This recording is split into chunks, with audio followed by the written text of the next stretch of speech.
দর্শক, এতক্ষণ শুনছিলেন মার্কেন্টাইল ব্যাংক সংবাদ শিরোনামগুলো। এবার বিস্তারিত।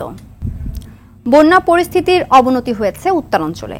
পানিবন্দী হয়ে পড়েছে কয়েক লাখ মানুষ। দুর্গত এলাকায় দেখা দিয়েছে বিশুদ্ধ পানি ও খাবার সংকট। অন্যদিকে সিলেট অঞ্চলে বন্যার পানি কমলেও দুর্ভোগে আছে মানুষ। জেলা প্রতিনিধিদের তথ্যচিত্রে জানাচ্ছেন নাদিরা সুলতানা। কুড়িগ্রামের দুধকুমার ব্রহ্মপুত্র নদের পানি বইছে বিপদসীমার উপর দিয়ে। বাড়ছে ধরলা তিস্তা নদীর পানিও।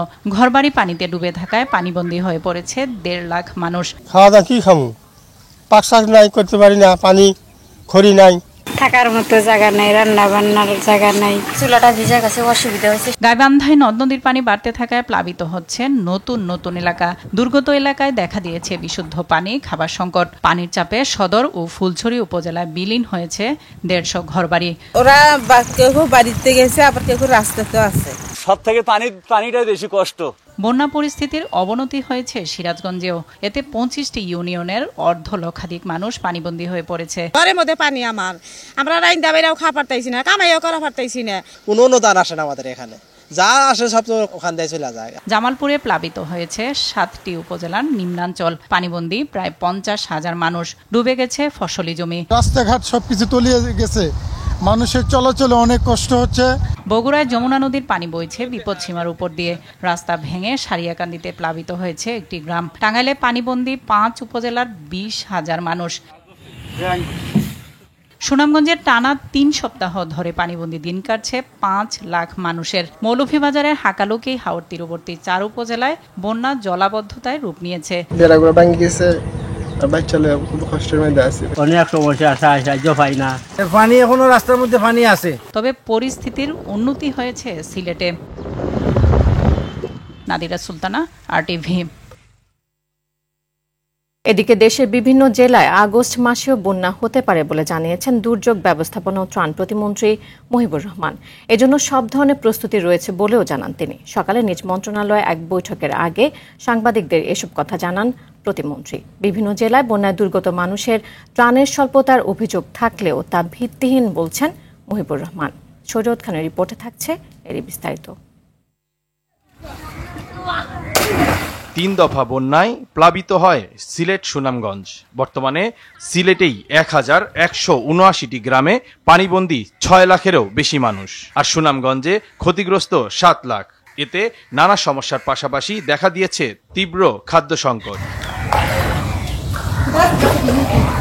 শনিবার ত্রাণ ও দুর্যোগ প্রতিমন্ত্রী জানালেন, 3 বন্যায় সিলেটে ক্ষতিগ্রস্ত মানুষের জন্য বরাদ্দ দেওয়া হয়েছে 60 লাখ টাকা। 1700 মেট্রিক টন চাউল, 14,000 প্যাকেট শুকনো খাবার, 20 লক্ষ গোখাদ্য, 20 লক্ষ শিশু খাদ্য। সিটি কর্পোরেশনের জন্য আলাদাভাবে 10 লক্ষ টাকা নগদ, 100 মেট্রিক টন চাল, 2,000 প্যাকেট শুকনো খাবার, 5 লক্ষ টাকা শিশু খাদ্য, 5 লক্ষ গোখাদ্য। এতে মাথাপিছু নগদ অর্থ বরাদ্দের পরিমাণ দাঁড়ায় সিলেটে 10 আর সুনামগঞ্জে 4 টাকা। 2 জেলার ক্ষতিগ্রস্ত মানুষ চাল পেয়েছেন গড়ে 1 কেজি। এই বরাদ্দ যথেষ্টই বলছেন প্রতিমন্ত্রী। আমার মনে হয় সব এমপিরা যেখানে আসছে তারা যেটা পেয়েছে তারা সবাই সন্তুষ্ট, এবং তারা যার যার এলাকায় তাদের প্রয়োজনীয় বরাদ্দ দেওয়া আছে এবং তারা সেভাবে কাজ করতেছে। আমরা মনে করি সেটা পর্যাপ্ত। জেলা প্রশাসকরা যখন যেভাবে চাচ্ছে সেভাবে আমরা সাপোর্ট দিচ্ছি। সুতরাং এখানে না পাওয়ার বা কোনো কারণ আছে বলে আমি মনে করি না। বন্যা পূর্বাভাস ও সতর্কীকরণ কেন্দ্র বলছে 24 ঘন্টায় উত্তরাঞ্চলে বন্যার কিছুটা অবনতি হবে। তবে পুরো বছরের বন্যার জন্য প্রস্তুতি আছে বলে জানালেন প্রতিমন্ত্রী। যে কোনো সমস্যা, যে কোনো দুর্যোগ মোকাবেলায় আমরা সারা বছর প্রস্তুত থাকি। এই দুর্যোগের জন্য শুরু হওয়ার আগে থেকে আমরা প্রস্তুত আছি, এবং যখন যেটা যেখানে দরকার আমরা সাথে সাথে সেগুলো পৌঁছে দিচ্ছি যাতে মানুষের কষ্ট না হয়। বাংলাদেশের অনেকগুলি নদী ভরাট হয়ে গেছে, এই জন্য আপনাদের তিস্তা ব্যারেজ নিয়ে কাজ করতেছে মাননীয় প্রধানমন্ত্রী। এবং এটা আপনারা জানেন যে ভারত এবং চায়না 2 দেশ এই ড্রেজিং করে বা পানিগুলো যাতে দ্রুত বঙ্গোপসাগরে চলে যায়, এই জন্য আমরা গভর্নমেন্ট এটা নিয়ে কাজ করতেছে। চলমান বন্যার প্রভাব শেষ হতে না হতেই উজানে টানা বৃষ্টিপাতের কারণে সিলেট বিভাগে আবারও বন্যার শঙ্কা দেখছে পূর্বাভাস ও সতর্কীকরণ কেন্দ্র। বন্যায় ক্ষতিগ্রস্ত হয়েছে 18,76,956 জন। শরীয়ত খান, RTV, ঢাকা। সরকারি চাকরিতে কোটা পদ্ধতি বাতিলের দাবিতে বিভিন্ন জেলায় মানববন্ধন করেছে বিশ্ববিদ্যালয় ও কলেজ শিক্ষার্থী সহ সাধারণ মানুষ। সকাল থেকে প্ল্যাকার্ড, ব্যানার ও বিক্ষোভে নামে তারা। দাবি আদায় না হলে আন্দোলন চালিয়ে যাওয়ার হুঁশিয়ারি দেয় তারা। মানববন্ধনের ফলে বিভিন্ন সড়কে যানবাহন চলাচল ব্যাহত হয়। প্রতিনিধিদের তথ্য ছবিতে বিস্তারিত জানাচ্ছেন মৌসুমী রহমান।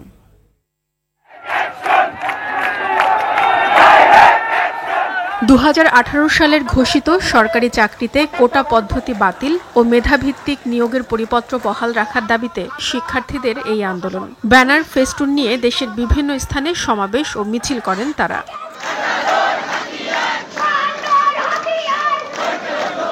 ঢাকা-টাঙ্গাইল মহাসড়ক অবরোধ করে টাঙ্গাইলের মাওলানা ভাসানী বিজ্ঞান ও প্রযুক্তি বিশ্ববিদ্যালয়ের শিক্ষার্থীরা। আশিকপুর বাইপাসে তারা এই কর্মসূচি পালন করে। শিক্ষার্থীরা বলেন, কোটার কারণে মেধাবীরা চাকরি না পেয়ে দেশের বাইরে চলে যাবে এবং সরকারি চাকরিতে আগ্রহ হারাবে।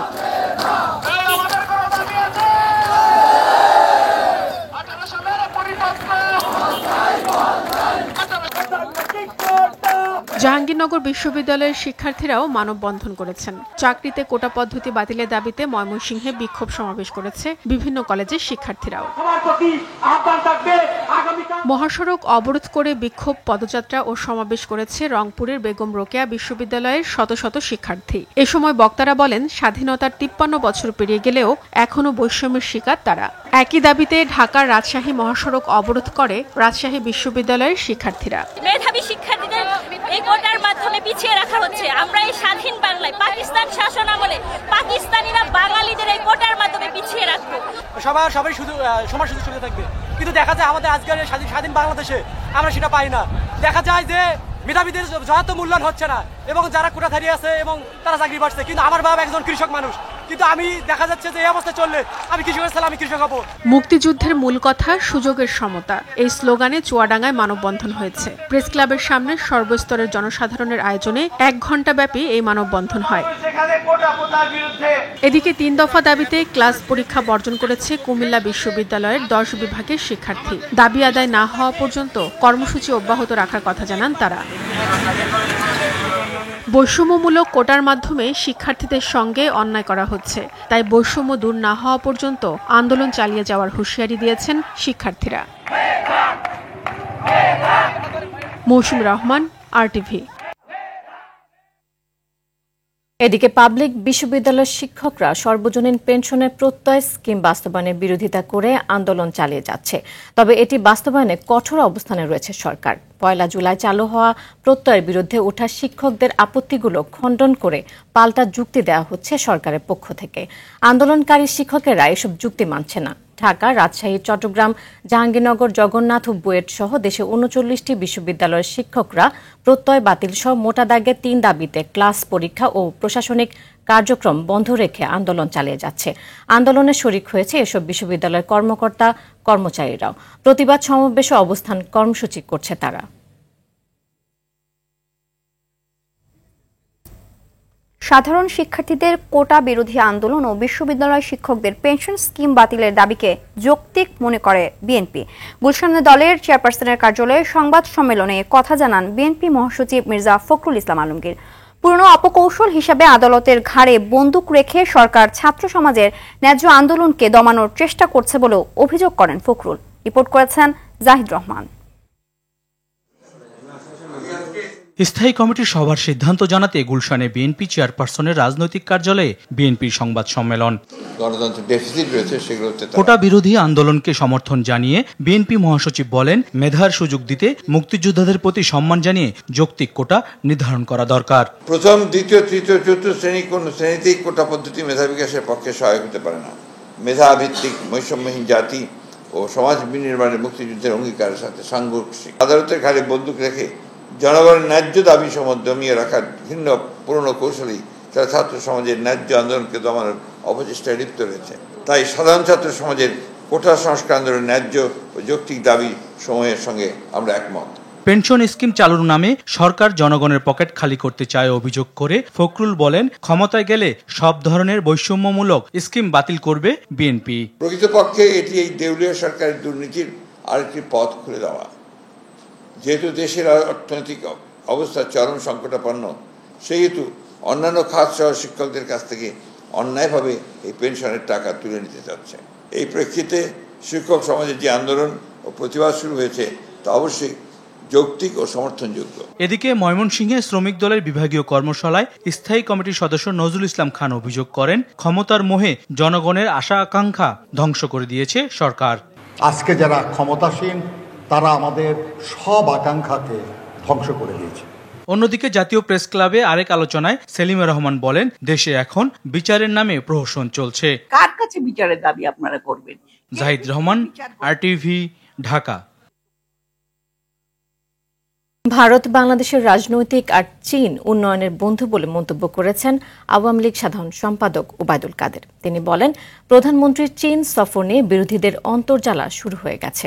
এছাড়া বিএনপি শিক্ষক ও কোটা আন্দোলনের উপর ভর করেছে বলেও জানান তিনি। পাহাড়ি ফল আর উৎসবের উদ্বোধনী অনুষ্ঠানে এসব কথা বলেন ওবায়দুল কাদের। আরও জানাচ্ছেন বিপুল দেব রায়।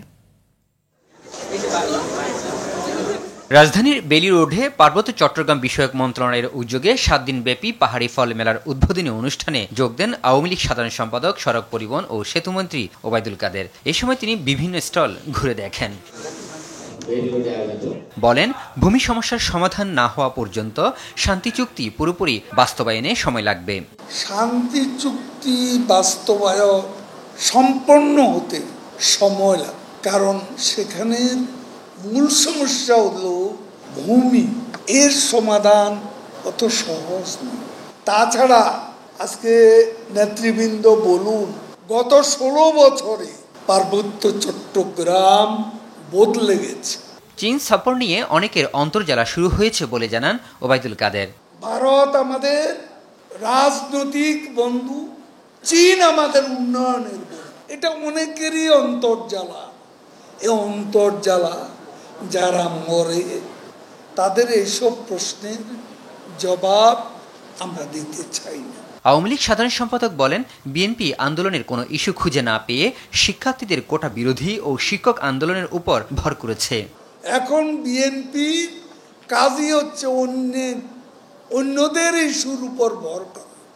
এখন শিক্ষকদের আন্দোলনের উপর ভর করবে, আবার সিদ্ধান্ত নিয়েছে কোটার উপরে, কোটা আন্দোলনের উপর ভর করবে। বঙ্গবন্ধু কন্যা শেখ হাসিনা কারো কাছে নতজানু হয় না জানিয়ে ওবায়দুল কাদের বলেন, বেগম খালেদা জিয়ার মুক্তির বিষয়ে জাতিসংঘে গিয়েও লাভ নেই। মেরুদণ্ডহীনটা নতজানু হওয়া। বিপুল দেবরাই, RTV, ঢাকা। আজকে শিশুরাই হবে আগামীর স্মার্ট বাংলাদেশের কারিগর। তাদের সেভাবে গড়ে তুলতে অভিভাবক ও শিক্ষকদের প্রতি আহ্বান জানালেন প্রধানমন্ত্রী শেখ হাসিনা। বঙ্গবন্ধু স্মৃতি বিজড়িত স্কুল গিমাডাঙ্গা টুঙ্গিপাড়া মডেল সরকারি প্রাথমিক বিদ্যালয়ে বঙ্গবন্ধু কর্নারের উদ্বোধন করে কথা বলেন প্রধানমন্ত্রী। তিনি বলেন, বঙ্গবন্ধুর চাওয়া ছিল দেশের মানুষের কল্যাণ ও সুন্দর জীবন নিশ্চিত করা। গোপালগঞ্জের টুঙ্গিপাড়া থেকে আরও জানাচ্ছেন আতিকা রহমান। গোপালগঞ্জের টুঙ্গিপাড়ার ঐতিহাসিক বিদ্যালয় গিমাডাঙ্গা টুঙ্গিপাড়া মডেল সরকারি প্রাথমিক বিদ্যালয়, যেখানে জড়িয়ে আছে জাতির পিতা বঙ্গবন্ধু শেখ মুজিবুর রহমানের স্মৃতি। এই বিদ্যালয়ে শৈশবে পড়ালেখা করেছেন বঙ্গবন্ধু। বাবা স্মৃতি বিজড়িত স্কুলে গিয়ে অনেকটা আবেগে আপ্লুত হয়ে পড়েন প্রধানমন্ত্রী শেখ হাসিনা। টুঙ্গিপাড়া মডেল সরকারি প্রাথমিক বিদ্যালয়ে বঙ্গবন্ধু কর্নারের উদ্বোধন করেন প্রধানমন্ত্রী। এরপর বিভিন্ন প্রতিষ্ঠানের শিক্ষার্থীদের মাঝে শিক্ষা উপকরণ বিতরণ করেন। শিশুদের সঙ্গে সময় কাটান সরকার প্রধান। প্রধানমন্ত্রী বলেন, আজকে শিশুরাই হবে স্মার্ট বাংলাদেশের কারিগর। তারাই দেশ চালাবে, চাঁদেও যাবে। সেভাবেই সবাইকে প্রস্তুতি নিতে হবে। তো প্রধানমন্ত্রী, মন্ত্রী বড় বড় জায়গায় যাবে, গবেষণা করবে, বিজ্ঞানী হবে। আমরা একসময় চাঁদেও যাব, কোনো চিন্তা নাই। কাজে সবাইকে সেই এখন থেকে সেভাবে প্রস্তুতি নিতে হবে, পড়াশোনা করতে হবে। আমি সেটাই বলি, আমার দোয়া আশীর্বাদ থাকে। শেখ হাসিনা বলেন, ৭৫-এর পর ইতিহাস মুছে ফেলার চেষ্টা হয়েছে। সবাইকে উপলব্ধি করতে হবে কিভাবে স্বাধীনতা পেলাম, কিভাবে আমরা স্বাধীন হলাম, আর স্বাধীনতার পরেও আমাদের যে কাজগুলি সেগুলো আমাদের জানতে হবে। জাতির পিতা বঙ্গবন্ধু শেখ মুজিব ছোটবেলা থেকে কিন্তু সাধারণ মানুষের জন্য কাজ করতেন, এবং ওনার একটা মানুষের প্রতি একটা আলাদা দরদ ছিল। এবং দেখতেন যে দেশের মানুষ খাবার পায় না, পরনের ছিন্ন কাপড়, থাকার জায়গা নেই, চিকিৎসা পেত না, এটা ওনাকে খুব ব্যথিত করত। সেই জন্য বোধহয় ছোটবেলা থেকে উনি বড় হয়েছিলেন, এবং এরপর থেকে মানুষের জন্যই তিনি কাজ করতেন। নিজের জীবনের কোনো সুখ সুবিধা কিচ্ছু দেখেননি, শুধু একটাই ছিল, এদেশের মানুষকে কিভাবে এই দারিদ্র্যের হাত থেকে মুক্তি দেবেন, কীভাবে একটা উন্নত জীবন দেবেন এবং ছোট্ট শিশুরা যেন একটা সুন্দর জীবন পায়, সেটাই ওনার জীবনের লক্ষ্য। এরপর নবনির্মিত টুঙ্গিপাড়া মাল্টিপারপাস পৌর সুপারমার্কেট পরিদর্শন করেন প্রধানমন্ত্রী। এরপর সড়ক পথে টুঙ্গিপাড়া থেকে ঢাকার উদ্দেশ্যে রওনা দেন। আতিকা রহমান, RTV, টুঙ্গিপাড়া, গোপালগঞ্জ। রাষ্ট্রের অতি গুরুত্বপূর্ণ ব্যক্তির নিশ্ছিদ্র নিরাপত্তা নিশ্চিতে প্রেসিডেন্ট গার্ড রেজিমেন্টকে আরও প্রশিক্ষণের তাগিদ দিয়েছেন রাষ্ট্রপতি মোহাম্মদ শাহাবুদ্দিন। শনিবার প্রেসিডেন্ট গার্ড রেজিমেন্টের 49তম প্রতিষ্ঠা বার্ষিকী অনুষ্ঠানে তিনি এ তাগিদ দেন। বলেন, অতীত ও ইতিহাসের শিক্ষা নিয়ে আগামীকে আলোকিত করতে পিজিআরকে কাজ করে যেতে হবে। প্রেসিডেন্ট গার্ড রেজিমেন্টে অত্যাধুনিক অস্ত্র সরঞ্জামের অন্তর্ভুক্তির ফলে অপারেশনাল দক্ষতা আরও বাড়বে বলে মত দেন তিনি বলেন, বঙ্গবন্ধুর হাতে গড়া পিজিআরের সদস্য হিসেবে তারা দেশ ও জনগণের কল্যাণে কাজ করছেন। সেনাবাহিনী প্রধান জেনারেল ওয়াকারুজ্জামান এবং PGR commander brigadier general Khaled Kamal Dhaka সেনানিবাসের পিজিআর সদর দফতরের শহীদ ক্যাপ্টেন হাফিজ হলে পিজিআরের দরবারে রাষ্ট্রপতিকে অভ্যর্থনা জানান।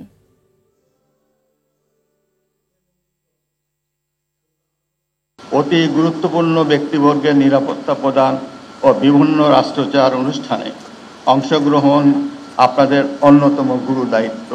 পিজিআরের উত্তরোত্তর উন্নয়ন ও কল্যাণে রাষ্ট্রপ্রধান হিসাবে আমার আন্তরিকতা ও সহযোগিতা সবসময় আপনাদের সাথে থাকবে। পুলিশের সাবেক মহাপরিদর্শক বেনজির আহমেদের একটি বাগান বাড়ি জব্দ করা হয়েছে।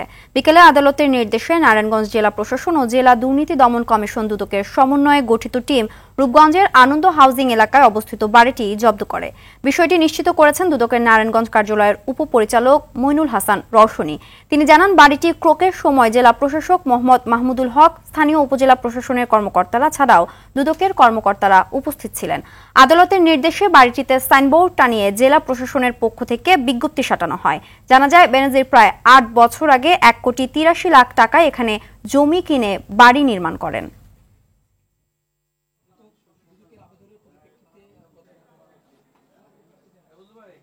এখানে মূলত রয়েছে 4টি প্লট। ওনার 4টা প্লটের মধ্যে রয়েছে ৬,৭৬৯ নম্বর প্লট, ৬,৭৭০ নম্বর প্লট, ৬,৭৭১ নম্বর প্লট, ৬,৭৭২ নম্বর প্লট। এই প্লটটার উপরে এই ভবনটি নির্মিত। অনুসন্ধানকারী কর্মকর্তা ধাপে ধাপে যেভাবে বিজ্ঞ আদালতে যেভাবে আবেদন করবে এবং আদালতের যে নির্দেশনা পাওয়া যাবে সেটা আমরা প্রতিপালন করব। একটা বিষয় সেটা বর্ষার শুরু থেকে চোখ রাঙাচ্ছে ডেঙ্গু। রাজধানীর বর্তমান পরিস্থিতি কিছুটা স্বস্তিদায়ক হলেও ঢাকার বাইরের অবস্থা অবনতির দিকে। বিশেষজ্ঞরা বলছেন, চলতি বছর ঢাকার বাইরে বাড়বে ডেঙ্গুর ভয়াবহতা। তাই কথার ফুলঝুরি না ঝরিয়ে নিতে হবে কার্যকর পদক্ষেপ। রফিকুল ইসলামের ধারাবাহিক রিপোর্টে আজ দেখুন প্রথম পর্ব। প্রতিবছর সাধারণত মে ও জুন মাস থেকেই দেশে বৃষ্টিপাত শুরু হয়। তবে এবারের চিত্র ভিন্ন। সঠিক সময়ে বৃষ্টিপাতের দেখা মেলেনি, বরং দীর্ঘ তাপপ্রবাহের মুখোমুখি হয়েছে দেশবাসী। তাপদাহের শেষে সারা দেশে কম বেশি বৃষ্টি হচ্ছে। চলতি বছর বৃষ্টিপাত কম হওয়ায় দেশে ডেঙ্গুর মৌসুম দেরিতে শুরু হলেও বেড়েছে মশার উৎপাত। প্রচুর মশা, এত মশা যে এটা বসা যায় না সন্ধ্যার সময়, এত মশা। আর মশার কয়েল ৩-৪টা জ্বালাইলো কয়েলের ফিরে মশা বয়া থাকে। এই যে গর্তে বাড়িয়েছি মশা যন্ত্রণায়, মশারি টানাইলে মশার ভিতর গিয়া কামড়ায়। নগরবাসীর অভিযোগ, মশা বাড়লেও বাড়েনি নগর কর্তৃপক্ষের তৎপরতা। মশা তো নিধন করে না, মশার কোনো ওষুধ দেয় না, না কমিশনার করে, না মেয়র করে, না কাও করে, কেউ তো এটা দেয় না, না এমপি সব করে। দুয়া দেয়, এটা সম্ভবত কেরাসিনের দুয়া সম্ভবত, যে মশা দিলে আর মশা জাগ্রত হয়ে যায় বাসার ভিতর, তখন আর মশা বেড়ে যায়। ওষুধ দেয় না, কিছু দেয় না, মশায় মানুষের খাইতে আছে, কামড়াইতে আছে, ডঙ্গিতে ধরতে আছে, মারা যাইতে আছে। কীটতত্ত্ববিদ অধ্যাপক ডক্টর কবিরুল বাশার মনে করছেন, এবছর ঢাকার বাইরে ডেঙ্গুর প্রকোপ থাকবে বেশি। ঢাকার বাইরে এখন এডিস মশার ঘনত্ব অনেক বেশি। এবছর ডেঙ্গু রোগী ঢাকার চাইতে ঢাকার বাইরে অনেক বেশি হবে, কারণ এই জায়গাগুলোতে এডিস মশার নিয়ন্ত্রণের জন্য যে প্রশিক্ষিত জনবল নেই এবং যন্ত্রপাতি এবং কীটনাশকের স্বল্পতা রয়েছে। ডেঙ্গু থেকে রক্ষায় শুধু রাজধানী কেন্দ্রিক না নিয়ে দেশব্যাপী পরিকল্পনা নেওয়ার পরামর্শ জনস্বাস্থ্যবিদ ডাক্তার লেলিন চৌধুরীর। সারা দেশব্যাপী একটি পরিকল্পনা থাকতে হবে, সেটি মশা মারার পরিকল্পনা, মশার বাসস্থান ধ্বংস করার পরিকল্পনা এবং চিকিৎসার ক্ষেত্রে। এ কারণে রাজধানীর প্রধান হাসপাতাল থেকে শুরু করে একেবারে গ্রামের বা ইউনিয়ন সাবসেন্টার, যেটি মেডিকেল সাবসেন্টার, তাকেও প্রস্তুত করতে হবে। প্রয়োজনে নতুন করে প্রশিক্ষণ দিতে হবে অন্তত ডেঙ্গুর প্রাথমিক লক্ষণগুলো বোঝার জন্য। ডেঙ্গু পরিস্থিতি সামাল দিতে জনসাধারণকে সচেতন করা জরুরি বলেও মত বিশেষজ্ঞদের। ডেঙ্গু নির্মূল করা কঠিন কাজ, কিন্তু নিয়ন্ত্রণ করা যে সহজ এবং সম্ভবপর সেটা কিন্তু আমাদের প্রতিবেশী ভারতীয় রাজ্য পশ্চিমবঙ্গে আমরা এটা দেখেছি। অতএব আমরাও যদি আন্তরিক হই, জনসাধারণকে যুক্ত করে শুধু কথার ফুলঝুরি না ছুটে কাজের কাজ করি, তাহলে নিশ্চয়ই আমরা ডেঙ্গুকে নিয়ন্ত্রণ করতে পারবো। রফিকুল ইসলাম, RTV, ঢাকা। বর্ষায় নগর কর্তৃপক্ষের অনুমতি না পেয়ে চুরি করে রাস্তা খনন করে উন্নয়ন প্রকল্প নষ্ট করছে ওয়াসা ও তিতাস। এমন অভিযোগ ঢাকা দক্ষিণের মেয়র শেখ ফজলে নূর তাপসের। সকালে রাজধানীর BIP সম্মেলন কক্ষে ঢাকার জলাবদ্ধতা নিরসন ও নান্দনিক পরিবেশ সৃষ্টিতে খাল পুনরুদ্ধার শীর্ষক সেমিনারে এই অভিযোগ করেন তিনি। সরকারি বেসরকারি ভূমিদস্যুদের আগ্রাসন বন্ধ না হলে জলাবদ্ধতা নিরসন সম্ভব নয় বলেও মন্তব্য করেন মেয়র তাপস। সাকিবুর রহমানের রিপোর্ট। ওয়াসার কাছ থেকে 2020 সালে ঢাকার খালের দায়িত্ব বুঝে নেয় 2 সিটি কর্পোরেশন। এরপর 4 বছর পেরিয়ে গেলেও রাজধানীর জলাবদ্ধতায় তেমন কোনো উন্নতি হয়নি। অল্প বৃষ্টিতেই তলিয়ে যায় রাজধানীর বিভিন্ন এলাকা। খাল পুনরুদ্ধার নিয়ে সেমিনারে নগর পরিকল্পনাবিদ আদিল মোহাম্মদ বলেন, শুধু জরিমানা করে খাল দখলমুক্ত করা যাবে না, প্রয়োজনে আইনের মাধ্যমে কারাদণ্ড দিতে হবে। খাল দখল এবং দূষণকারীদের কারাদণ্ডের বিধান প্রয়োগ করতে হবে। এই কারাদণ্ডের বিধানটা এই কারণে গুরুত্বপূর্ণ, শুধুমাত্র উচ্ছেদ না, যারা এতদিন ধরে অবৈধভাবে দখল করেছে তাদের যদি কারাদণ্ড না দেওয়া যায়, নামকা ওয়াস্তে 2 লাখ 5 লাখ টাকা জরিমানা, তাদের কোনো কিছু যায় আসে না। জাতীয় প্রেস ক্লাবের সাধারণ সম্পাদক রাজনৈতিক সদিচ্ছার উপর জোর দেন। সমন্বিত একটা কোঅর্ডিনেটেড যদি উদ্যোগ না থাকে, আপনি খাল উদ্ধার করবেন, নান্দনিক পরিবেশ তৈরি করবেন, না জলাবদ্ধতা নিরসন করবেন, কিভাবে সম্ভব? এটি আমার মাথায় কুলায় না। সাস্টেইনেবল বা গ্রহণযোগ্য সমাধান যদি করতে না পারি, উদ্ধার করে কোনো লাভ হবে না। আজকে উদ্ধার করব, কালকে আবার দখল হয়ে যাবে। আরেকটি হচ্ছে রাজনৈতিক সদিচ্ছা। বর্ষায় রাস্তা খনন করতে হলে সিটি কর্পোরেশনের অনুমতি নিতে হয়। অনুমতি না পেয়ে সেবা সংস্থাগুলো চুরি করে রাস্তা খুঁড়ছে বলে অভিযোগ দক্ষিণের মেয়রের। একটি কারখানায় গ্যাস সংযোগ দেওয়ার জন্য সেখানে বিনা অনুমতিতে তিতাসের কর্তৃপক্ষ তারা সেই কয়েকটি সড়ক তারা খনন। বর্ষা মৌসুমে তারা অনুমতি পাবে না। আমরা যখন কঠোর হই, নাহলে তখন তারা এই চুরি করে এভাবে আমাদের সড়কগুলো ধ্বংস করেন, অথবা আমাদের ঊর্ধ্বতন, আমাদেরও তো উপরওয়ালা, তাদের কাছে গিয়ে আমাদের নালিশ করে যে আমরা ঢাকা শহরে কোনো প্রকল্প বাস্তবায়ন করতে দিচ্ছি না। মেয়র তাপস বলেন, আদি বুড়িগঙ্গাকে এমনভাবে দখলমুক্ত করা হয়েছে যে 50 বছরেও কেউ আর দখল করতে পারবে না। সাকিবুর রহমান, RTV, ঢাকা। উচ্চমূল্যে কেনা গ্যাসের সংকট ব্যাংকের সুদহার বৃদ্ধির পাশাপাশি রপ্তানি প্রণোদনা কমিয়ে দেয় ঝুঁকির মুখে দেশের বস্ত্র শিল্প। আর এভাবে চলতে থাকলে অচিরেই পাটের মতো এ শিল্পেরও বিলুপ্তি ঘটবে, এমন আশঙ্কার কথা জানিয়েছেন বাংলাদেশ টেক্সটাইলস মিল অ্যাসোসিয়েশন BTMA সভাপতি মোহাম্মদ আলী খোকন।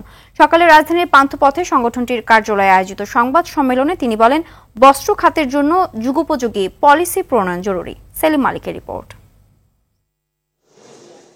গেল 4 দশকে একটু একটু করে $47 বিলিয়ন রপ্তানি খাতে পরিণত হয়েছে দেশের বস্ত্র ও পোশাক শিল্প।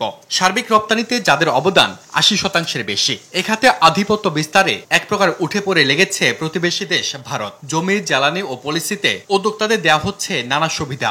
সেখানে বাংলাদেশের উদ্যোক্তারা দিন দিন পিছিয়ে পড়ছেন। সংবাদ সম্মেলনে বিটিএর সভাপতি জানান, কেবল গ্যাস সংকটে গেল কয়েক মাসে বস্ত্র মিলগুলো সক্ষমতার অর্ধেকের ব্যবহার করা যাচ্ছে না। এই মাত্র একজন আমাকে একটা ছবি পাঠিয়েছে, তার জিরো NR স্পিনিং মিল আমাকে পাঠিয়েছে। পাশাপাশি আমার ভাইস প্রেসিডেন্ট সকালে এসে তার ফ্যাক্টরিতে গ্যাস নাই, রাত্রে থেকে 2-3 আসছিল, সকাল থেকে বন্ধ। গাজীপুরের পুরো অংশ মাওনা হতে শুরু করে নারায়ণগঞ্জ, ফতুল্লা, 2500, রূপগঞ্জ, সকল জায়গায় কিন্তু গ্যাসের অবস্থা খুবই করুণ। এর মধ্যে ব্যাংকের সুদের হার বেড়েছে 14.5%, শ্রমিকের মজুরি বেড়েছে 70%। ডলার সংকটে কাঁচামাল আমদানি ব্যাহত হচ্ছে, এমন বাস্তবতায় কমানো হয়েছে রপ্তানি প্রণোদনা। মোহাম্মদ আলী খোকন বলেন, এভাবে চললে শিল্পের বিলুপ্তি ঘটার আশঙ্কা রয়েছে। রপ্তানি বিপরীতে প্রণোদনা এবং নগদ সহায়তা উল্লেখযোগ্য পরিমাণ কমানো হয়েছে, ফলে এই শিল্প মারাত্মক ঝুঁকিতে পড়বে। এই শিল্পের অগ্রযাত্রা থেমে যাবে এবং ব্যাপক সম্ভাবনাময় শিল্পটি ভবিষ্যতে বাংলাদেশ পাট শিল্পের মতো বিলুপ্ত হতে পারে। শিল্পের উন্নয়নে উপায় একটাই, বস্ত্র খাত বান্ধব পলিসি প্রণয়ন। আপনি আমার গ্যাস বিল নেবেন 31 টাকা, পাওয়ার প্ল্যান্টের গ্যাস বিল নেবেন 15.5 টাকা, এই বৈষম্যটা দূর করেন না, মিনিমাম এইটুকু আনেন না। আপনি আমাদের ওই জায়গায় দেন না, আমাদের নগদ টাকা দরকার নাই। আমরা বলছি আপনারা আমাকে $1 লক্ষ গ্যাস দেন, আমি আপনাকে $40 লক্ষ এক্সপোর্ট রপ্তানি আয় দিব। পাশাপাশি ব্যাকওয়ার্ড লিঙ্কেজ শিল্পের উন্নয়নেও সরকারের সহায়তা চান বিটিএম এর সভাপতি Selim Malik, RTV, Dhaka. Bangladesh financial intelligence ইউনিটের উদ্যোগে ও ইন্স্যুরেন্স কোম্পানি সমূহের ক্যামেলকোদের সংগঠন আইক্যাবের ব্যবস্থাপনা অনুষ্ঠিত হলো ক্যামেলকো সম্মেলন 2024। সকালে রাজধানীর একটি হোটেলে দিনব্যাপী এই সম্মেলন অনুষ্ঠিত হয়। বিএফআইএইউর উপপ্রধান মোহাম্মদ রফিকুল ইসলামের সভাপতিত্বে অনুষ্ঠিত সম্মেলনে প্রধান অতিথি ছিলেন বিএফআইএইউর প্রধান মোহাম্মদ মাসুদ বিশ্বাস। স্বাগত বক্তব্য রাখেন আইক্যাব সভাপতি ও ন্যাশনাল লাইফের সিএফও প্রবীর চন্দ্র দাস। অনুষ্ঠানে বিশেষ অতিথি হিসেবে বক্তব্য রাখেন আইডিআর এর সদস্য মোহাম্মদ দলিল উদ্দিন, বাংলাদেশ ইন্স্যুরেন্স ফোরামের সভাপতি বিএম ইউসুফ আলী, ন্যাশনাল লাইফের সিইও মোহাম্মদ কাজিম উদ্দিন সহ বিভিন্ন লাইফ ও নন লাইফ বীমা কোম্পানির মুখ্য নির্বাহী কর্মকর্তা সহ এবং ক্যামেলকো সদস্যরা অনুষ্ঠানে অংশ নেন।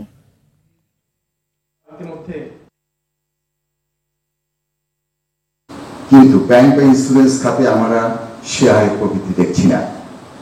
দেশের ব্যাংক ও ইন্স্যুরেন্স খাত শক্তিশালী হওয়ার অন্তরায় হয়ে দাঁড়িয়েছে সুশাসনের ঘাটতি। এ ঘাটতি প্রতিষ্ঠানের নিয়ন্ত্রণ, পরিচালনা, রীতিনীতি থেকে শুরু করে সব ক্ষেত্রেই পরিলক্ষিত হচ্ছে। মাসব্যাপী চলমান জাতীয় বৃক্ষরোপণ অভিযান ও বৃক্ষ মেলায় পরিবেশ বান্ধব পণ্য নিয়ে অংশ নিয়েছে স্কয়ার রয়্যালটিজ। পরিবেশের সঙ্গে পরিবেশের পাশে এই স্লোগানে এবারের বৃক্ষ মেলায় অংশ নিয়েছে প্রতিষ্ঠানটি। সম্পূর্ণ প্রাকৃতিক উপাদান দিয়ে তৈরি সেনোরা বায়ো জিরোক্যাল স্টেভিয়া পণ্য দুটি মেলায় দর্শনার্থীদের দৃষ্টি আকর্ষণ করেছে। সাধারণত স্যানিটারি ন্যাপকিনে পলিথিনের ব্যবহার করায় এটি মাটিতে পচনশীল নয়, কিন্তু স্কয়ার রয়্যালটিজের সেনোরা বায়ো একেবারেই পরিবেশ বান্ধব। এটি 6 মাসের মধ্যে মাটিতে পচনশীল। অন্যদিকে চিনির প্রাকৃতিক বিকল্প হিসেবে জিরোক্যাল স্টেভিয়া বেশ সাড়া ফেলেছে। ঢাকার শেরেবাংলা নগরে বঙ্গবন্ধু আন্তর্জাতিক সম্মেলন কেন্দ্রের পাশের মাঠে গত 5 জুন থেকে শুরু হওয়া বৃক্ষ মেলা চলবে 13 জুলাই পর্যন্ত। দুটি প্রোডাক্টের সাথে গাছ ফ্রি দিচ্ছি। প্রোডাক্ট দুটি হচ্ছে সেনোরা বায়ো স্যানিটারি ন্যাপকিন এবং Zerocal stevia. So Senora bio potato starch থেকে তৈরি করা হয়েছে, যার কারণে মাত্র 6 মাসের মধ্যে এটা পরিবেশের সাথে মিশে যায় পুরোপুরি। এবং জিরোক্যাল স্টেভিয়া সম্পূর্ণ প্রাকৃতিক এবং ন্যাচারাল উপাদান দিয়ে তৈরি। সো আমাদের আসলে উদ্দেশ্যটা হচ্ছে একটা পরিবেশ বান্ধব এবং সাস্টেনেবল ফিউচার। এই কারণে স্কয়ার রয়্যালটিজ লিমিটেড তার জন্মলগ্ন থেকেই আসলে কাজ করে যাচ্ছে। 1 আগস্ট 2024 থেকে 31 ডিসেম্বর 2025-এর মধ্যে সরকার কর্তৃক সারা দেশে কেবল টিভি খাতকে ডিজিটাল সার্ভিস বাধ্যতামূলক সহ 6 দফা দাবি জানিয়েছে কেবল অপারেটর অ্যাসোসিয়েশন অফ বাংলাদেশ কোয়াপ। দাবি আদায় না হলে আগামী 15 জুলাইয়ের পর কঠোর কর্মসূচির ঘোষণা দিয়েছেন তারা। বিকেলে জাতীয় প্রেস ক্লাবের তোফাজ্জল হোসেন মানিক মিয়া হলে এক সংবাদ বিজ্ঞপ্তিতে এই দাবি জানান সংগঠনটির নেতারা।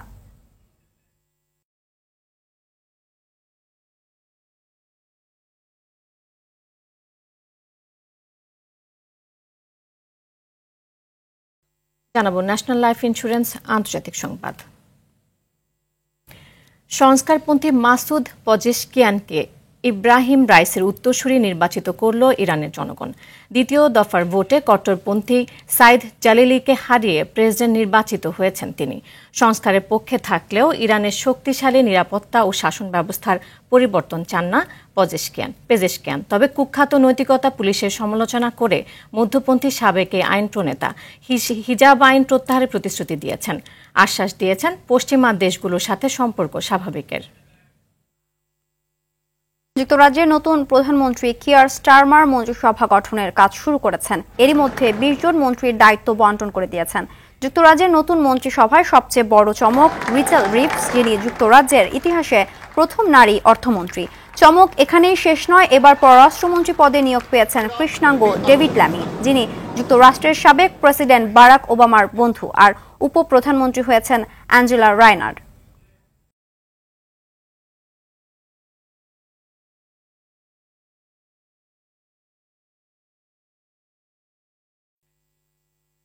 বাবার কবরে চিরনিদ্রায় শায়িত হলেন গ্র্যান্ড মাস্টার জিয়াউর রহমান। জোহরের পর দ্বিতীয় জানাজা শেষে মোহাম্মদপুর কবরস্থানে দাফন করা হয় দেশের ক্রীড়াঙ্গনের উজ্জ্বল নক্ষত্রকে।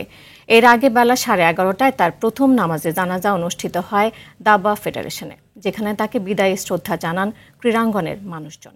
নাজমুস সাকিবের রিপোর্ট। যে দাবা তাকে পরিচিতি এনে দিয়েছিল বিশ্বব্যাপী, যে দাবা ফেডারেশন থেকে কুড়িয়েছিলেন সুনাম, সে দাবা ফেডারেশনের সামনেই শেষ শ্রদ্ধায় সিক্ত হলেন গ্র্যান্ডমাস্টার জিয়াউর রহমান। তাকে শ্রদ্ধা জানাতে উপস্থিত হয় ক্রীড়াক্ষেত্রের নানা বয়সের মানুষ। মলিন হৃদয়ে বিদায় জানায় দাবার এই উজ্জ্বল নক্ষত্রকে। ছোটকাল থেকে আমার একজন আইডল ছিল, যে তার মতো হব আমরা, তার মতো ভালো খেলবো, তার মতো টপে যাব।